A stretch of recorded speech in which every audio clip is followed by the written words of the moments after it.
حضرت عمر فاروق فرماتے ہیں ان کے انتقال کو 3 دن ہوئے تھے، میں مسجد نبوی میں بیٹھا تھا، 2-3 چھوٹی چھوٹی بچیاں آ گئی، کہنے لگی چاچا آپ خلیفہ بنے ہو؟ میں نے کہا پتر میں بناؤں؟ تو کہنے لگی چلیں پھر عصر کے بعد ابو بکر صدیق ہمارے گھر جاتے تھے۔ میں نے کہا پتر آپ کے گھر کیا ہے؟ کہنے لگی ابا فوت ہو گئے، بھائی کوئی نہیں، ہم نے نا بکریاں رکھی ہوئی، وہ روز عصر کے بعد آتے تھے، بکریوں کا دودھ دھو کے ہمیں دے جاتے تھے، کچھ پی لیتی تھی، کچھ بیچ کے گزارا کر لیتی تھی۔ 3 دن ہو گئے، میری ماں روتی ہے، بہنیں روتی ہیں، کون آئے گا؟ چاچا چلو گے؟ تو حضرت عمر کی تو داڑھی پھٹ گئی آنسو آنسو، چادر اٹھا کے کندھے پہ رکھی، بیٹیاں آگے آگے، عمر پیچھے پیچھے۔ ایک صحابی رستے میں ملے، عمر کہاں جا رہے ہو روتے ہوئے؟ عمر اور روئے، کہنے لگے یار کیا بتاؤں، ابو بکر صدیق رستہ بڑا مشکل کر گیا میرے، اس کے رستوں پہ چلنا اتنا کٹھن ہے، اتنا مشکل ہے۔ بھئی کچھ ضروری ہے کہ 2 لاکھ روپے ہی کسی کو دیں گے تو خدمت ہوگی؟ تو کسی کا آٹا ہی پسوا دے، جا کسی کو جا کے شہر سے دوائی لا کے دے دے، کوئی تو ڈیوٹی کرنا، یہ ہمیں حضرت ابو بکر صدیق نے سکھایا۔ تو کچھ نہیں کر سکتا تو مسجد میں جھاڑو تو دینا، میرے بھائی کچھ تو۔ آپ کی اس محفل کا مہمان خصوصی کون ہے؟ میں تو آیا ہوں چلا جاؤں گا۔ اس محفل کا مہمان خصوصی وہ ہے جس نے محفل سے پہلے یہاں جھاڑو دیا، جس نے یہاں دریاں بچھائیں، اس کی فوٹو بھی نہیں آنی بیچاری، وہ شاید پیچھے رہے، بڑے خاص لوگ ہوتے ہیں۔ کیمرے کی آنکھ انہیں دیکھے نہ دیکھے، رب رسول انہیں دیکھتے، اللہ رسول کی یہ نگاہ کرم میں رہتے۔ حضرت ابو بکر صدیق رضی اللہ تعالیٰ عنہ نے نیکی کے خیر کے اہداف طے کیے، اس ہدف پر انہوں نے زندگی گزاری۔ تیسری بات، انہوں نے نا اپنا مال خرچ کیا اسلام کے لیے۔ اپنا کمایا ہوا مال خرچ کرنا خاصا مشکل کام ہے، آسان نہیں ہوتا، اور اگر آپ نے جائز طریقے سے مشقت کے ساتھ پیسہ کمایا تو خاصا مشکل لگتا ہے اس کو خرچ کرنا۔ حضرت ابو بکر صدیق رضی اللہ تعالیٰ عنہ نے مال خرچ کیا، اور کس طرح خرچ کیا کہ جب جب حضور نے اشارہ کیا، جب جب اشارہ کیا، مسجد نبی بننے کی بات آئی تب بھی خرچ کیا، جہاد کی بات آئی تب بھی خرچ کیا۔ حالات اوپر نیچے ہوتے رہتے ہیں۔ جنگ میں حضور نے اعلان کیا تو حالات کچھ زیادہ مؤثر نہیں تھے صدیق اکبر کے، تو حضرت عمر کہتے ہیں اس دن میں نے سوچا آج میں نے آگے گزارنا، تو میں آدھا مال لے آیا گھر سے۔ کتنا؟ زکوٰۃ کتنے فیصد ہے؟ بول کے بتائیں، جوان کیوں نہیں بولتے؟ کتنے فیصد؟ زکوٰۃ 2.5% ہے، 2.5%، 100 میں سے 2.5 روپے۔ حضرت عمر کتنے لے آئے؟ 50 روپے 100 میں سے۔ یہ بڑا مشکل کام ہے، 2.5% دیتے ہیں تو لوگ کئی حساب کرتے ہیں، اور 50% یعنی آدھے پیسوں کو تھوڑا نہ سمجھیں آپ۔ حضرت عمر بہت زیادہ پیسے لے کے آئے، 50%، گھر کی ہر شے آدھی کر کے لے آئے، اور آپ فرماتے ہیں میرے حالات بڑے اچھے تھے ان دنوں، اور ابو بکر صدیق کے معاملات کا مجھے پتہ تھا، تو میرے دل میں خیال آیا کہ آج نہ میں نے ابو بکر سے آگے گزر جانا۔ کہتے ہیں جا کے میں نے مال رکھا، اتنی دیر میں صدیق اکبر بھی آ گئے۔ کہتے ہیں جواب تو چلو جو ہونے تھے وہ ہونے ہی تھے، حضور نے جو دونوں سے سوال پوچھے نا، ان سوال ہی بڑے انفرادی تھے۔ مجھ سے حضور نے پوچھا کیا لے کے آئے ہو؟ ادھر دیکھو جوانوں، کیا لے کے آئے ہو؟ میں نے عرض کی حضور آدھا۔ مجھ سے پوچھا کیا لے کے آئے ہو؟ میں نے کہا حضور آدھا لے آیا ہوں۔ پھر غور کرنا، پوچھا کیا لائے ہو؟ اور ابو بکر صدیق سے پوچھا گھر کیا چھوڑ کے آئے ہو؟ آپ دیکھیں سوالوں میں ہی فرق ہے۔ مجھ سے پوچھا جا رہا ہے کیا لائے ہو، اور ان سے پوچھا کیا، اور ان کا جواب بھی بڑا انوکھا ہے۔ اس سوال کا جواب تھا حضور کچھ نہیں چھوڑا، سارا لے کے آیا ہوں۔ جواب یہ تھا، آپ سوال پوچھتے ہیں نا کہ ختم ہو گیا کھانا، تو کہتے نہیں ختم ہو گیا۔ حضرت صدیق اکبر سے پوچھا کیا لائے ہو، کیا چھوڑ کے آئے ہو؟ انہیں کہنا چاہیے تھا کچھ بھی نہیں۔ حضور نے فرمایا کیا چھوڑ کے آئے ہو؟ کیا جواب ہے، کیا حسن ہے۔ گویا وہ کہہ رہے ہیں کہ ہم کو لوارث تو نہیں نا بھئی، کیا چھوڑ کے آئے ہو؟ تو عرض کرنے لگے حضور گھر بڑا ہوا ہے، اللہ بھی چھوڑ آیا ہوں، اللہ کا رسول بھی چھوڑ آیا ہوں، رب رسول کا نام ہے نا میرے گھر۔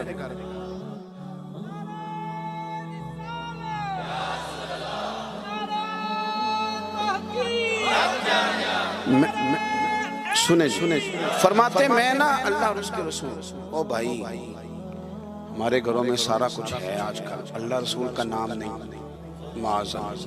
وہ کیا کہہ رہے تھے؟ جھاڑو پھیر کے ہر شے لے آیا، پر گھر میں اللہ رسول کا نام، اللہ رسول کا ذکر میرے گھر میں ہے۔ تو آپ نے کبھی کسی کتاب میں یہ پڑھا ہے یا کسی عالم نے بتایا ہے کہ اس کے بعد حضرت صدیق اکبر معاذ اللہ کنگال ہو گئے تھے؟ وہ تو پھر مالا مال تھے، اس کے بعد بھی کئی دفعہ دیا۔ وہ سبق بتا رہے ہیں، سبق ہمیں کہ رب رسول کے نام پہ سارا کچھ بھی لٹا دو گے نا تو گھر میں اللہ رسول کا نام ہونا چاہیے، بڑی برکتیں اللہ عطا فرمائے۔ ہم نے نا دولت تجوریوں میں بھر کے رکھی ہے، جو اصل دولت تھی اللہ رسول کا ذکر، اس سے ہم تھوڑے سے پیچھے۔ اب حدیث پاک سنیں، ہر بندہ حضرت صدیق اکبر کی عظمت بیان کرے گا اپنے علم کے مطابق، فہم کے مطابق، لیکن ان کی شان تک کون پہنچ سکتا ہے؟ حضرت ابوبکر صدیق رضی اللہ تعالیٰ عنہ کی شان میں بڑی حدیثیں ہیں، لیکن میں اس حدیث پہ آ کے ٹھہر جاتا ہوں، طبیعت جم جاتی ہے کہ یار یہ کیا معاملہ ہے۔ نبی پاک علیہ السلام نے فرمایا، لوگوں میرے پاس جس کے بھی پیسے آئے ہیں نا میں نے امانت سمجھ کے خرچ کیے، لیکن جب ابوبکر صدیق کے پیسے آئے میں نے اپنے سمجھ کے خرچ کیے، اپنے سمجھ، فکر کوئی نہیں، جہاں مرضی لگا، اپنے سمجھ کے خرچے۔ آخری بات میں آپ کی خدمت میں عرض کر رہا ہوں، ایک تو پہلے صاحب سے عرض کیا کہ سچ سچ ہی ہوتا ہے، حق وہ حالات دیکھ کے نہیں بولنا، وہ ضمیر کی آواز سن کے بولنا۔ دوسری بات، ہدف طے کریں نیکی کا، یہ کام میں نے کرنے، آپ ہدف طے کریں، اللہ مدد کرے۔ تیسری بات میرے عزیز، حضرت ابوبکر صدیق نے مال خرچ کیا۔ مال جو ہے نا، نبی پاک علیہ السلام نے فرمایا، اعلیٰ حضرت نے فتاوی رضویہ میں حدیث لکھی ہے کہ آخری دور میں دین کا کام بھی درہم و دینار سے ہوگا، پیسوں سے کام ہوگا۔ آپ کو ادارے بنانے ہیں، مساجد بنانی ہیں، کتابیں چھپوانی ہیں، تو کس طرح چھپیں؟ اپنا مال اور ہم نے یہ ذمہ دے دیا امیروں کو کہ امیر خرچ کریں گے، حالانکہ ہم نے وہ حدیثیں نہیں پڑھی کہ ایک صحابی کلو کھجورے لے کے آ گئے اور مسجد نبوی میں مال کا ڈھیر لگا ہوا تھا، تو حضور نے فرمایا یہ کلو کھجورے نا سارے مال کے اوپر بکھیر دو، جتنا سب کو ثواب ملے گا اتنا اسے 1 کلو والے کو ملے گا۔ تو ہم نا وہ ذوق نہیں پیدا کر پا رہے کہ 10 روپے کی اللہ رسول کی نظر میں اخلاص والے 10 روپے کی بڑی قدر، ہم سوچتے ہیں کہ وہ نا سارا کچھ چودھری صاحب ہی آ کے کریں گے، حالانکہ برکت والا جو مال ہوتا ہے اس میں بڑی خیر ہوتی ہے۔ آخری بات جو بڑی ضروری ہے اس پر غور کریں، فیصلے زندگی میں جب بھی کریں انصاف پر مبنی کریں، محبت دیکھ کے فیصلہ نہ کریں۔ محبت اور ہوتی ہے، قابلیت اور ہوتی ہے، مجھے پر ہونا یہ فطری بات ہے، لیکن اس کا قابل ہونا یہ ایک الگ بات ہے۔ ہر باپ کو اپنے بیٹے بیٹی سے محبت ہوتی ہے، یہ فطری تقاضا ہے، لیکن وہ قابل بھی ہو یہ ضروری نہیں ہوتا۔ حضرت صدیق اکبر کے اپنے بیٹے موجود تھے، وہ جاتے وقت کسی کو بھی خلیفہ بنا دیتے، موجود تھی ان کی اولاد، مسلمان تھی، کلمہ پڑھتی، صحابی تھے، 4 نسلیں صحابی ہیں حضرت صدیق، بنا سکتے تھے نا۔ اور حضرت عمر نے تو کبھی ایسا نہیں کیا کہ تحفے بھیجے ہوں، دوستی بڑھائی ہو، بلکہ وہ تو کہتے ہیں کہ ہماری تو نیکیوں میں آگے گزرنے کی دوڑ ہی لگی رہی ساری، معاملہ دوڑ میں رہا۔ لیکن حضرت ابوبکر کا فیصلہ دیکھیں، جب وقت وصال آیا آپ نے فرمایا عمر کو بلاؤ، ساری چیزیں وصیتیں نصیحتیں کی، سب کچھ حضرت عمر کے سپرد کیا۔ لوگوں نے کہا کہ ابوبکر صدیق یہ تو بڑے سخت آدمی ہیں، آپ ایک سخت گیر آدمی کو بنا کے جا رہے ہیں۔ تو نبی پاک صلی اللہ علیہ وسلم کے غلام نے کیا جواب دیا؟ فرمانے لگے میں اس وقت دنیا سے جا رہا ہوں، اس موقع پہ بڑا جھوٹا آدمی بھی سچ بولنے لگا، میں جب اللہ رسول کی بارگاہ میں جاؤں گا تو مجھ سے پوچھا جائے گا کہ امت کے بارے میں کیا فیصلہ کر کے آئے ہو، تو میں کہوں گا امت میں جو سب سے بہترین تھا اسے امت کا سربراہ بنا کے آیا۔ ہم لوگوں نے نا فیصلے میرٹ میں نہیں کیے کبھی، الیکشن ہو رہے ہیں، فلاں کام ہو رہا ہے، ووٹ کس کو دینا، کہتے ساری برادری ادھر ہے۔ اب برادری کو چھوڑیں، یہ بتائیں سچ کدھر ہے، حقیقت کدھر ہے؟ وہ کسی اور برادری کا بندہ الیکشن لڑ رہا ہے تو وہ بندہ اگر ٹھیک ہے تو ٹھیک ہے، پھر آپ برادری نہ دیکھیں، پھر تو شخص دیکھیں کہ وہ صحیح جا رہا ہے۔ حضرت عمر کے فیصلے ہمیشہ میرٹ ہے، حضرت ابوبکر کے فیصلے ہمیشہ میرٹ ہے، حضرت عثمان غنی، مولا علی شیر خدا، ان لوگوں کے فیصلے ہمیشہ حق کی بنیاد۔ حضرت عمر کو بنا کے گئے. میں نے دوستوں سے کہا تھا اس سال میں نے کہا تھا کہ حضرت عمر کے حالات پر زیادہ کتابیں ہیں, ان کے واقعات زیادہ ہیں, چونکہ انہیں وقت زیادہ ملا نا 10-11 سال. حضرت ابوبکر صدیق کو تو 2 سال ملے, لیکن ان کی خلافت کو مضبوط حضرت ابوبکر صدیق نے کیا. سارے فتنوں کا سر کچل کے خلافت سجا سوار کے حضرت عمر کو دی. اب یہ جو حضرت عمر نے اتنی پھیلا دی خلافت اور اتنا بڑا کام کر دیا دین کے لیے کہ 24 لاکھ مربع میل پہ پھیل گیا سارا کچھ, تو حضرت سیدہ عائشہ صدیقہ رضی اللہ تعالیٰ عنہ کہتی میری گود میں سر تھا مدینے والے حبیب کا, اور آسمان پہ ستارے نور بھرے چمک رہے تھے. میں نے عرض کی حضور آسمان کے ستاروں کے برابر بھی کسی کی نیکیاں ہیں. اب حضرت عائشہ کا عقیدہ بھی سمجھے, انہیں پتہ ہے کہ نبی کریم کو پتہ ہے کہ آسمان پہ ستارے گرے, اور کوئی امتی چھپ کے بھی نیکی کرے تو حضرت عائشہ جانتی ہیں کہ اس نیکی کو بھی مدینے والے جانتے ہیں. کہا کسی کی اتنی نیکیاں بھی ہیں جتنے آسمان پہ ستارے ہیں, تو حضور نے فرمایا ہے نا. حضرت عائشہ بڑے تجسس میں تھی, خیال تھا شاید میرے والد کا نام لے. کس کی؟ تو حضور نے فرمایا فاروق اعظم کی.